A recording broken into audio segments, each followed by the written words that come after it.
messieurs, bienvenue à vous dans cette émission Entretien. Nous nous retrouvons encore après plusieurs mois. Vous allez savoir pourquoi je dis plusieurs mois dans cette grande émission que vous avez l'habitude de suivre ici à la télévision catholique Elikia. Mesdames, messieurs, il y a quelques mois passés, vraiment on peut dire une année, en 2015, nous avons reçu sur plateau d'entretien un grand monsieur, j'insiste un grand monsieur, que je vais vous le faire découvrir, qui nous avait parlé d'un projet, d'un livre.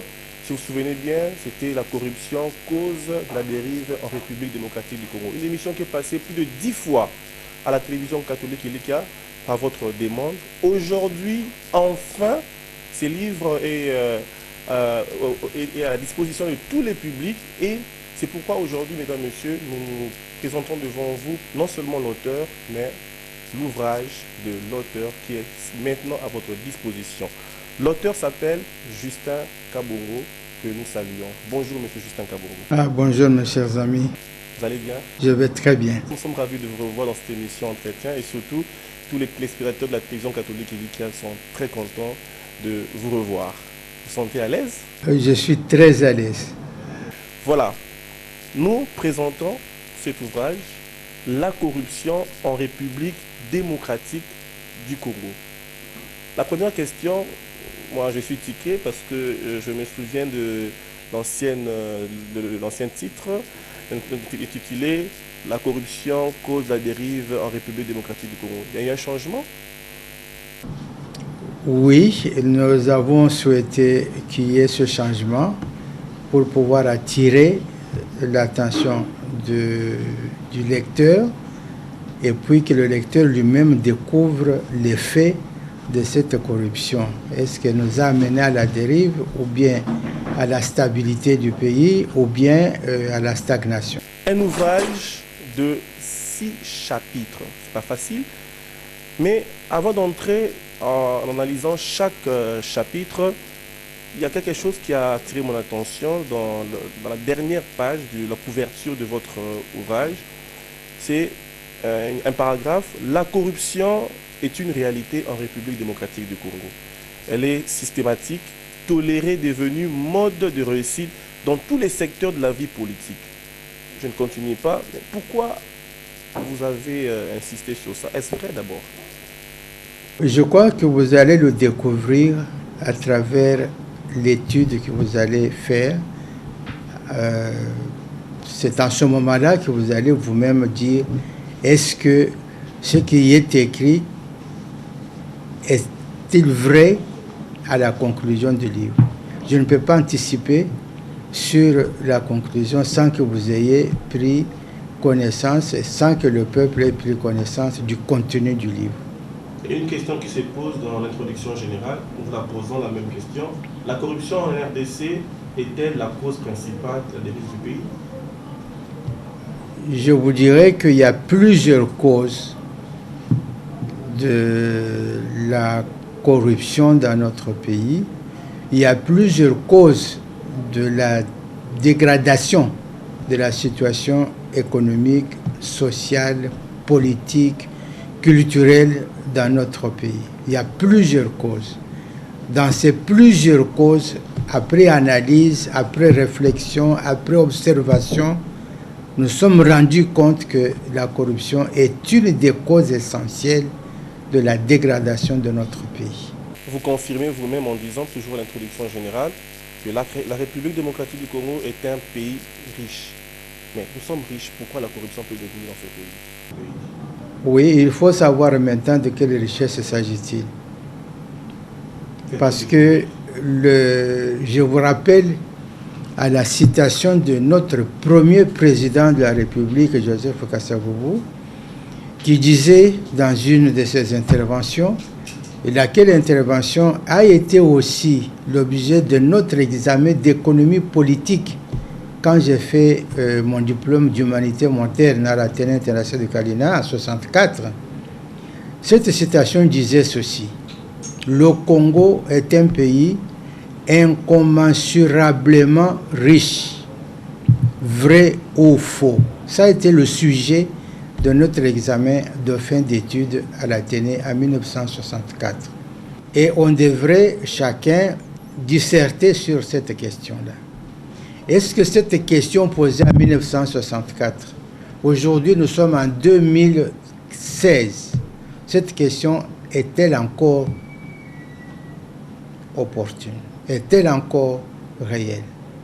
Là, j'aimerais bien que les auteurs, les autres écrivains, les auditeurs puissent aussi réfléchir sur cette question-là. Parce que quand vous allez dans toutes les études faites par les organismes internationaux, on vous dit que le Congo est un scandale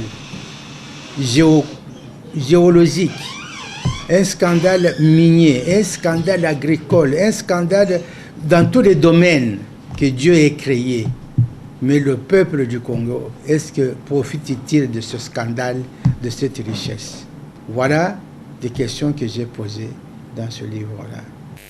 Nous quittons l'introduction générale pour directement entrer dans le premier chapitre où vous avez défini c'est quoi la corruption, vous avez parlé de diverses formes de corruption et des sortes de corruption qui existent. Mais avant de tout détailler ça, parce que certainement ceux qui nous suivent auront peut-être ce livre en retard ou comment, mais c'est déjà disponible, l'auteur le dira où et comment l'avoir. La corruption en République démocratique du Congo, vous confirmez que c'est un pays corrompu ou un pays qui pratique vraiment la corruption? Quand un chapitre le dit déjà comme ça veut dire que c'est un pays en danger. Je crois que, mon cher ami journaliste, il faut faire attention quand vous êtes en face d'un livre et en face de l'auteur. Parce que l'auteur n'est pas quelqu'un qui a inventé le mot corruption. C'est quelqu'un qui vit et qui a vu et qui sait de quoi il parle. La corruption se pratique sous plusieurs formes. Je disais dans mon livre qu'elle est multiforme, elle est multidimensionnelle.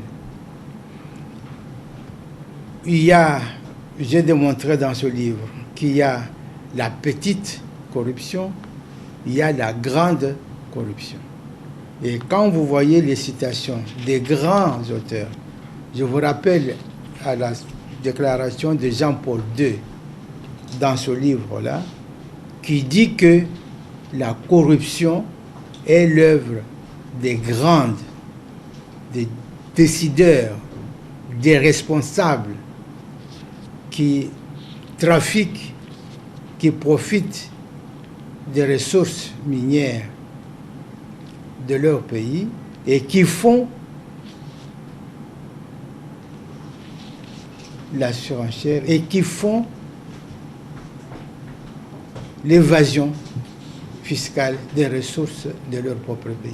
C'est Jean-Paul II qui vous dit, en ce qui concerne la grande corruption. Mais il y a la petite corruption que nous vivons tous les jours dans nos administrations publiques. Ce n'est pas moi qui ai inventé le mot cagnac. Ce n'est pas moi qui ai dit Motonamoto, Abiki la Kanassi Kazoko Sala.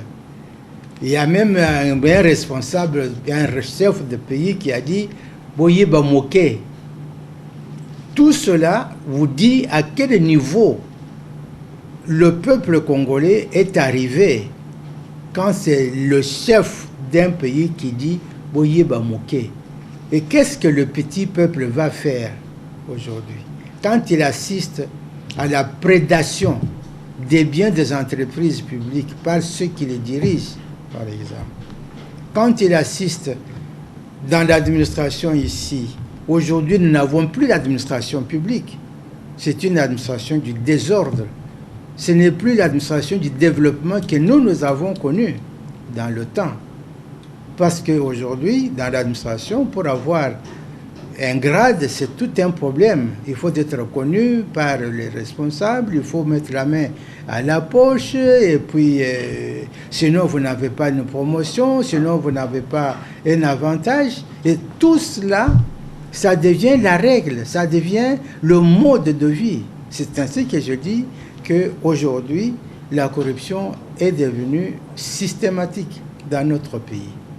Nous avons vu des pères spirituels devenus des conseillers de certains hommes politiques, jusqu'à être escrocs, jusqu'à aller en prison, parce qu'ils ont été corrompus et ils ont cherché à corrompre les autres. Donc vous comprenez à quel niveau la corruption dans notre pays est arrivée, a atteint toutes les couches de notre vie, sociale, politique, économique.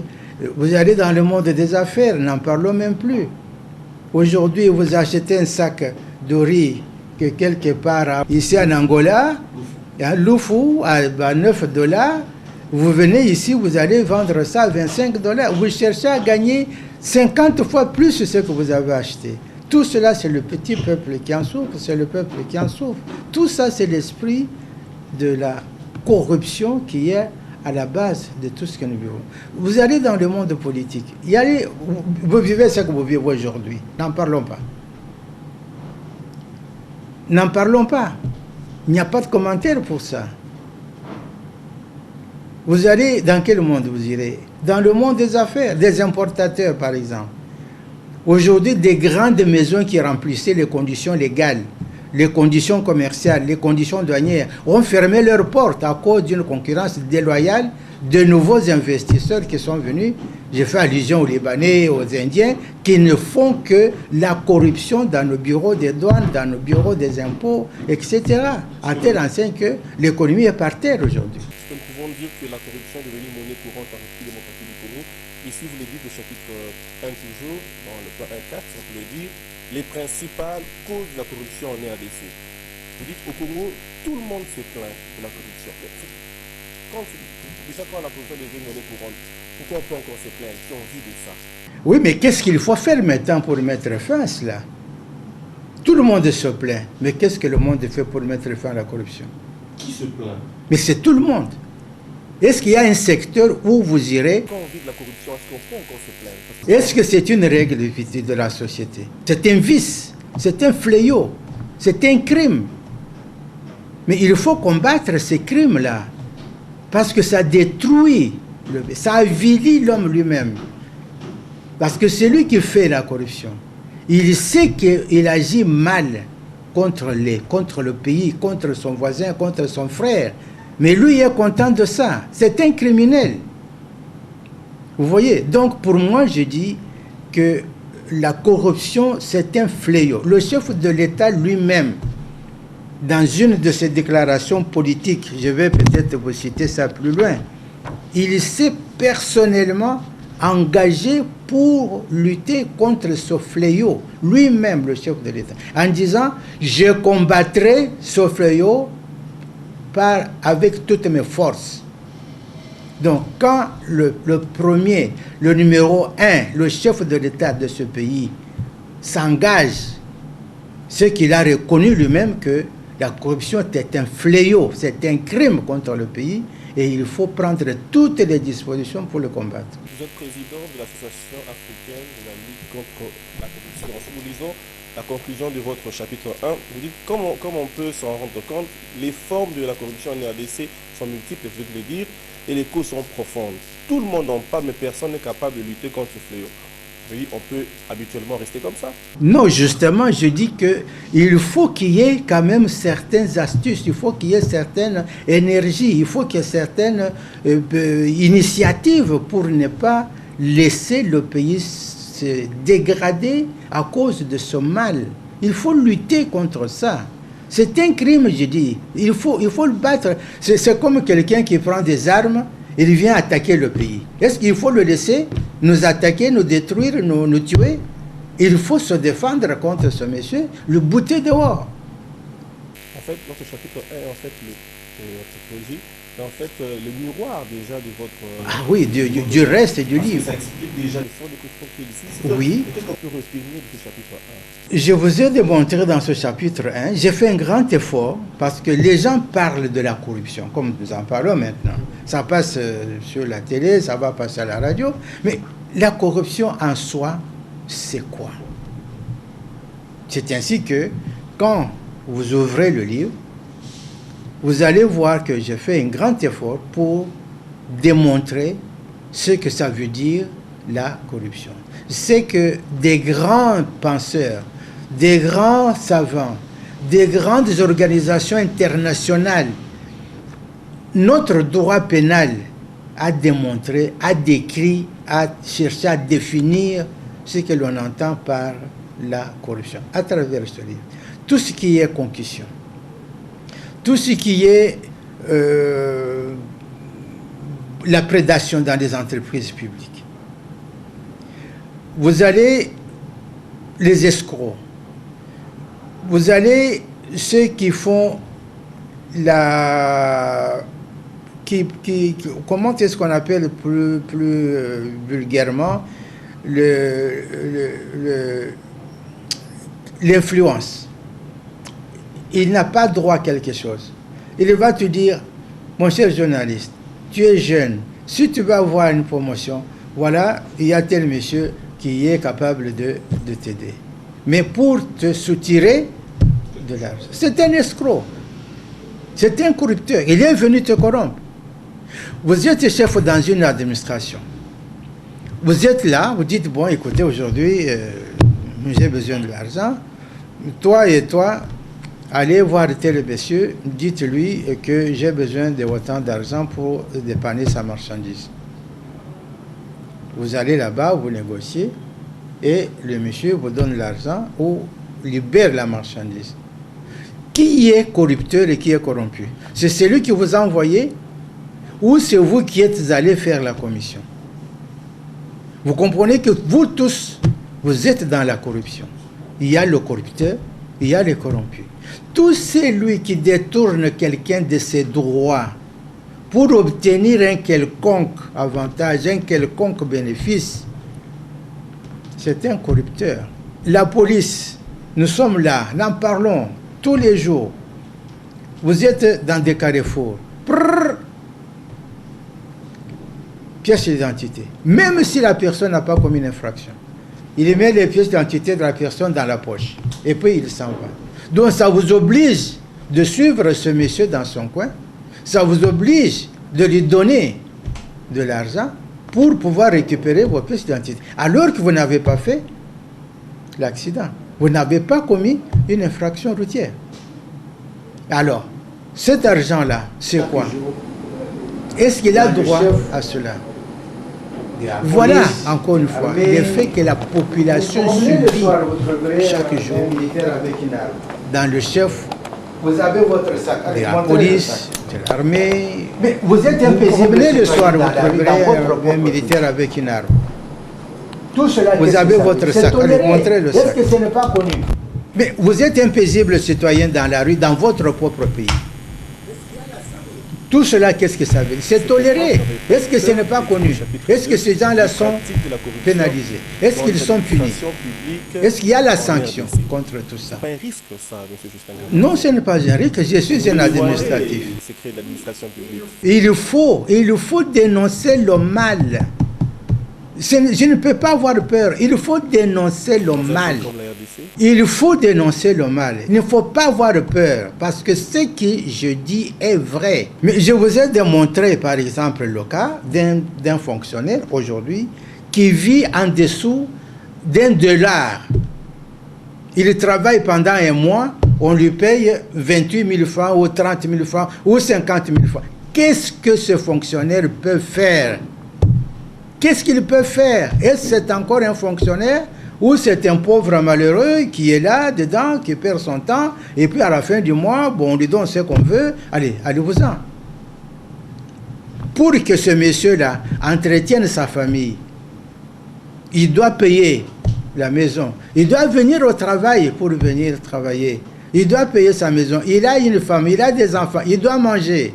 Avec 50 000 francs, qu'est-ce que vous voulez que ce monsieur-là fasse? Sinon, s'engager dans la corruption, s'engager dans l'escroquerie, s'engager dans les cagnacs pour pouvoir obtenir quelque chose afin de couvrir les 30 jours du mois. Voilà encore une fois l'illustration du mal dans notre administration publique. Vous êtes allé plus loin pour dénoncer même la justice? Oui, mais alors, n'en parlons pas, monsieur le journaliste.